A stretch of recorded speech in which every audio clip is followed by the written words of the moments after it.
el verbo to go, el cuarto verbo más utilizado en inglés. Y te voy a explicar todo lo que necesitas en este vídeo. Afirmativo, negativo e interrogativo. Vamos a usar el verbo to go para decir el verbo ir. Por ejemplo, yo voy al gimnasio. Y por supuesto lo podemos utilizar en diferentes contextos. Ellos van regularmente, vamos al colegio o yo voy con mis amigos. Cómo usar cada una de las preposiciones que estáis viendo lo vamos a ver en un minutito. Pero antes quiero decirte que el verbo to go en presente es un verbo regular, pero con una pequeñita modificación. Como siempre, cuando utilicemos los pronombres personales, yo, tú, nosotros, vosotros y ellos, lo único que tendremos que hacer es utilizar la misma palabra go. Y cuando usemos la tercera persona del singular, en vez de añadir solo una S, tendremos que añadir ES. Esa es la única diferencia y como ves es muy sencillo. Y no te preocupes porque lo vamos a escuchar y practicar en un minutito, pero antes quiero hablarte de otros usos del verbo to go. Ya sabéis que utilizamos esta sección para contarte otras cosas interesantes sobre el verbo que estemos estudiando que no solo sean teoría y gramática.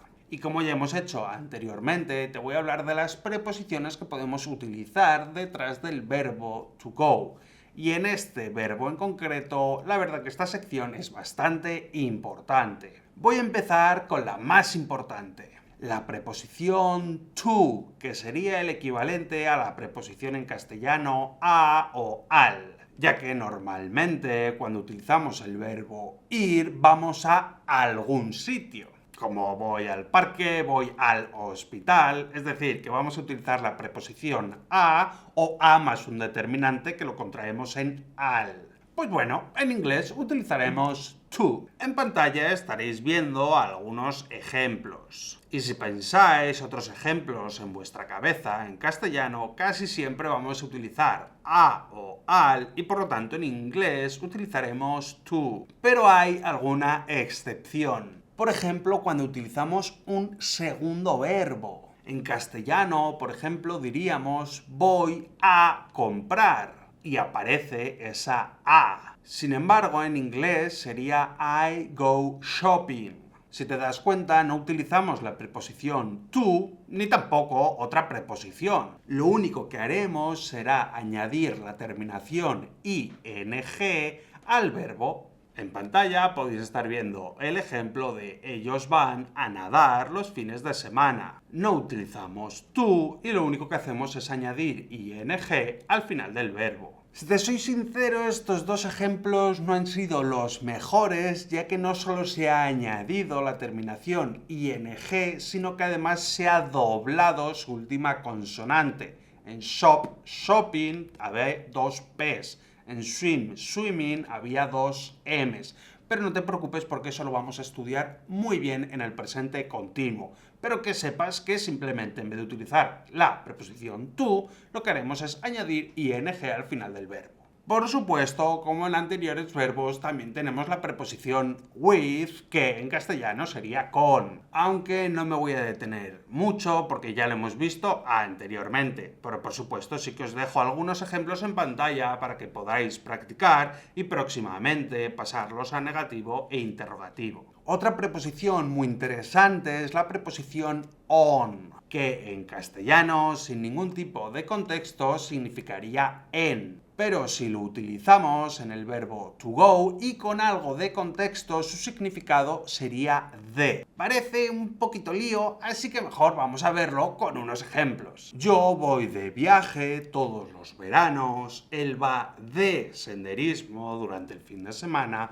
vamos de aventuras juntos. Otra preposición bastante curiosa es la preposición in, que de nuevo, sin ningún tipo de contexto, significaría en. Pero detrás del verbo to go y delante de la palabra mañana, tarde o noche, sería el equivalente a por. Como estáis viendo ahora mismo en pantalla, por la mañana, por la tarde y por la noche. De hecho, esto no es exclusivo del verbo to go, sino que es igual con todos los verbos y todas las frases.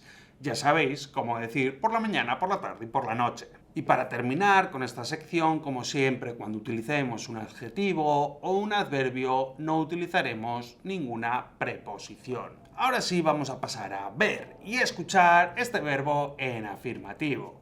Como ya he mencionado anteriormente, para todos los pronombres personales utilizaremos la conjugación go, excepto la tercera persona del singular, que tendremos que añadir una ES. Y ahora, por supuesto, lo escuchamos.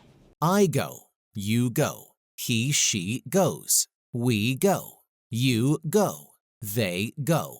Si te das cuenta es muy sencillo y más aún si lo practicas, que es lo que vamos a hacer ahora mismo. Vais a ver en pantalla durante 3 segundos una frase en español con diferentes opciones para elegir en inglés. Y por supuesto tienes que elegir la opción correcta. Si quieres aprender de verdad, no es suficiente con que pienses cuál es la opción correcta, sino que debes escribir toda la respuesta. Puedes hacerlo en tu libretita de inglés o en los comentarios de este vídeo. Voy al gimnasio todos los días.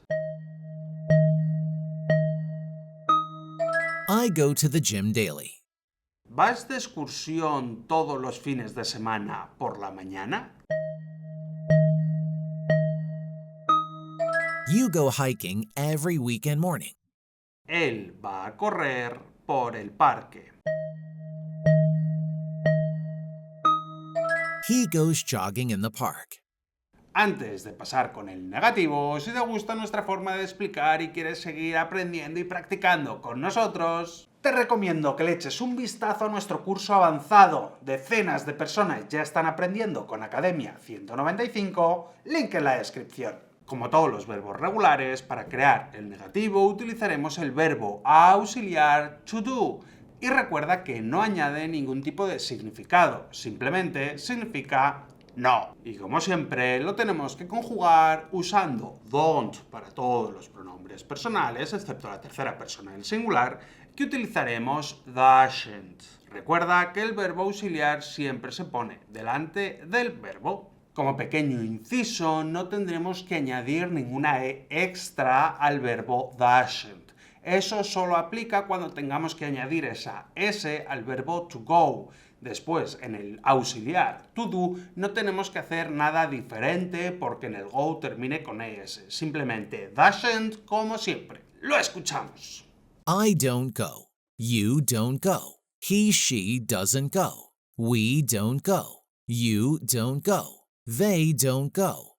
Y para que quede súper claro, la ES de la tercera persona no hay que ponerla ya que hemos marcado esa ES al decir doesn't y por lo tanto no hay que añadir la S al verbo to go. Pasemos a los ejercicios, misma dinámica que antes. No voy al gimnasio todos los días. I don't go to the gym every day. No vas de compras sin una lista. You don't go shopping without a list. Él no va a nadar en agua fría. He doesn't go swimming in cold water. Si aún no estás seguro de querer adquirir el curso avanzado, no te preocupes, porque en la descripción también tendrás un curso gratuito. En cuanto al interrogativo, exactamente igual que el negativo. Utilizaremos el verbo auxiliar to do, utilizando do o does dependiendo del pronombre personal. Además, recuerda que primero ponemos el verbo auxiliar, después el pronombre personal y por último el verbo principal, quedándonos do o does más el pronombre personal más el verbo to go. Y exactamente igual que pasaba en el negativo, si ya hemos utilizado el does para la tercera persona, no tenemos que añadir esa ES al verbo to go. ¡Lo escuchamos! Do I go? Do you go? Does he, she go? Do we go? Do you go? Do they go? Pasemos a los ejercicios. ¿Voy al gimnasio todos los días? Do I go to the gym daily? ¿Vas al cine semanalmente? Do you go to the movies weekly? ¿Ella se va de vacaciones cada verano? Does she go on vacation every summer? Clic aquí para seguir aprendiendo de forma gratuita y clic aquí para echar un vistazo a nuestro curso avanzado.